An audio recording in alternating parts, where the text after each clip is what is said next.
Today's topic is ptosis.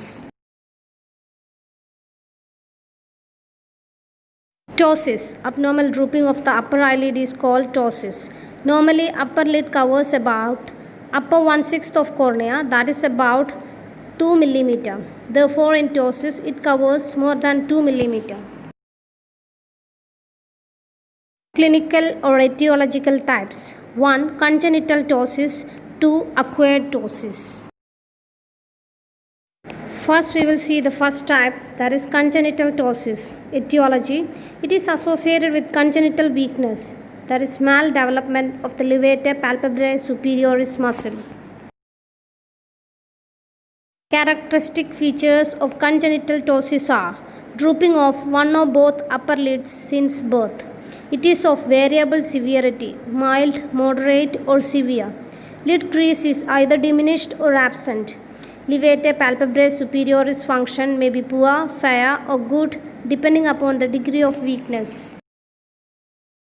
Picture shows congenital ptosis: A.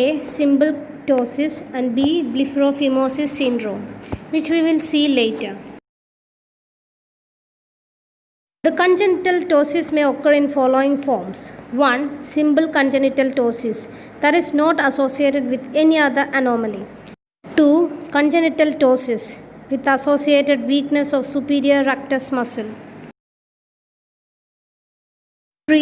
Blepharophimosis syndrome, which comprises congenital ptosis, blepharophimosis, telecanthus, and epicanthus inversus. 4. Congenital synkinetic ptosis, Marcus gum jaw winging ptosis. In this condition, there occurs retraction of the ptotic lid with jaw movements. That is, with stimulation of ipsilateral pterygoid muscle, the ptotic lid will retract. Second, acquired ptosis. Depending upon the cause, it can be neurogenic, myogenic, aponeurotic, or mechanical. Acquired ptosis, first type is neurogenic ptosis. It is caused by innervational defects such as third nerve palsy, Horner syndrome, ophthalmoplegic migraine, and multiple sclerosis. Horner syndrome. This occurring due to oculosympathetic paresis. It is characterized by classic triad of mild ptosis due to paralysis of Muller's muscle, miosis due to paralysis of dilator pupillae, and reduced ipsilateral sweating and hydrosis. Other features include mild enophthalmos, loss of ciliospinal reflex, heterochromia, that is ipsilateral iris is lighter in color. Chromia is something related with color. Pupil is slow to dilate, and there occurs slight elevation of the lower eyelid. Second acquired type is acquired myogenic ptosis. It occurs due to acquired disorders of the levator palpebrae superioris muscle or of the myoneural junction. It may be seen in patients with myasthenia gravis, dystrophia myotonica, ocular myopathy, oculopharyngeal muscular dystrophy, and following trauma to the levator palpebrae superioris muscle, thyrotoxicosis, etc. Under acquired, the third one is aponeurotic ptosis. It develops due to defects of the levator aponeurosis in the presence of a normal functioning muscle. It includes involutional or senile ptosis, that is associated with old age. Postoperative ptosis, which is rarely observed after cataract and retinal detachment surgery. Ptosis due to aponeurotic weakness associated with blepharochalasis and traumatic dehiscence or disinsertion of the aponeurosis. Under acquired, the fourth type is mechanical ptosis. It may result due to excessive weight on the upper eyelid, as seen in patients with lid tumors, multiple chalasia, and lid edema. It may also occur due to scarring, cicatricial ptosis, as seen in patients with ocular pemphigoid and trachoma. Next is clinical evaluation. Following scheme may be adopted for workup of a ptosis patient. First is history. It should include age of onset, family history, history of trauma, eye surgery, and variability in degree of the ptosis. After history comes examination. First, exclude pseudotosis or simulated ptosis on inspection. There is some conditions we will think it as ptosis, but it's not. Its common causes are ipsilateral conditions such as microphthalmus, phthisis bulbi, enophthalmus, broptosis, dermatochalasis, and hypotropia. Contralateral conditions include eyelid retraction, high myopia, and proptosis. Under examination, second one is observe the following points in each case, whether the ptosis is unilateral or bilateral. Causes of bilateral ptosis include congenital ptosis, myasthenia gravis, myotonic dystrophy, Kearns syndrome, Lambert-Eaton myasthenic syndrome, and chronic progressive external ophthalmoplegia.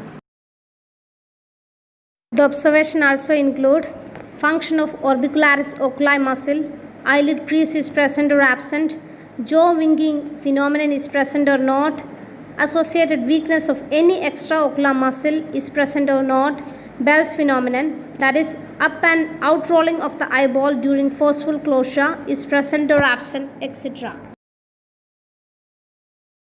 Third one, measurement of amount of ptosis or degree of ptosis.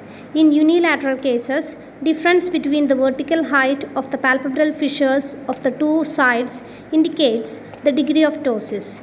In bilateral cases, it can be determined by measuring the amount of cornea covered by the upper lid and then subtracting 2 mm. Ptosis is graded depending upon its amount as mild ptosis 2 mm, moderate ptosis 3 mm, severe ptosis 4 mm. Fourth one, marginal reflex distance, represented by MRD. It refers to the distance between the upper lid margins and the corneal light reflex. It is assessed by asking the patient to look on the pen torch held in front. Normal value of marginal reflex distance is 4 to 5 mm. Fifth one, assessment of levator function. It is determined by the lid extrusion caused by levator palpebrae superioris muscle. The method used is Berkey's method. In this, patient is asked to look down and thumb of one hand is placed firmly against the eyebrow of the patient by the examiner. It is to block the action of frontalis muscle. Then the patient is asked to look up and the amount of upper lid extrusion is measured with a ruler held in the other hand by the examiner. Levator function is graded as follows: normal 15 mm, good function 18 mm or more, fair function 5 to 7 mm, poor function 4 mm or less. Next one, special investigations. Those required in patients with acquired ptosis are as follows. 1. Tensilon test. It is performed when myasthenia is suspected. There occurs improvement of ptosis with intravenous injection of endrophonium, that is tensilon, in myasthenia. Phenylephrine test. It is carried out in patients suspected of Horner syndrome. Third one, neurological investigations may be required to find out the cause in patients with neurogenic ptosis. Seventh one, photographic record of the patient should be maintained for comparison. Photographs should be taken in primary position as well as in up and down gazes. Treatment of congenital ptosis. It almost always needs surgical correction. In severe ptosis, surgery should be performed at the earliest to prevent stimulus deprivation amblyopia. However, in mild and moderate ptosis, surgery should be delayed until the age of 34 years, when accurate measurements are possible. Congenital ptosis can be treated by any of the following operations. 1. Tarsoconjunctivomulleriectomy. Fasanella serrata operation. It is performed in cases having mild ptosis, that is 1.5 to 2 mm, and good levator function. In it, upper lid is everted and upper tarsal border along with its attached Muller's muscle and conjunctiva are resected. Second, levator resection. It is a very commonly performed operation for moderate and severe grades of ptosis. It is contraindicated in patients having severe ptosis with poor levator function. Techniques. Levator muscle may be resected by either conjunctival or skin approach. 1. Conjunctival approach, also known as Blaskovic operation. This technique is comparatively easy but not suitable for large amount of resection. Is lateral palpebrae superioris muscle is exposed by an incision made through the conjunctiva near the upper tarsal border after the upper lid is doubly everted over the Desmarais lid retractor. Second, skin approach, Ever-Bush's operation. It is a more frequently employed technique. It allows comparatively better exposure of the levator palpebrae superioris muscle through a skin insertion along the line of future lid crease. 3. Frontalis sling operation or brow suspension. This is performed in patients having severe ptosis with no levator function. In this operation, lid is anchored to the frontalis muscle via a sling. 2. Treatment of acquired ptosis. Treat the underlying cause wherever possible. Conservative treatment should be carried out and surgery deferred at least for 6 months in neurogenic ptosis. Surgical procedures when required for acquired ptosis are same as for congenital ptosis. In most cases, the simple Fasanella-Servat procedure is adequate. So that's all about ptosis. Thank you for listening. See you in the next class. Take care. Bye bye.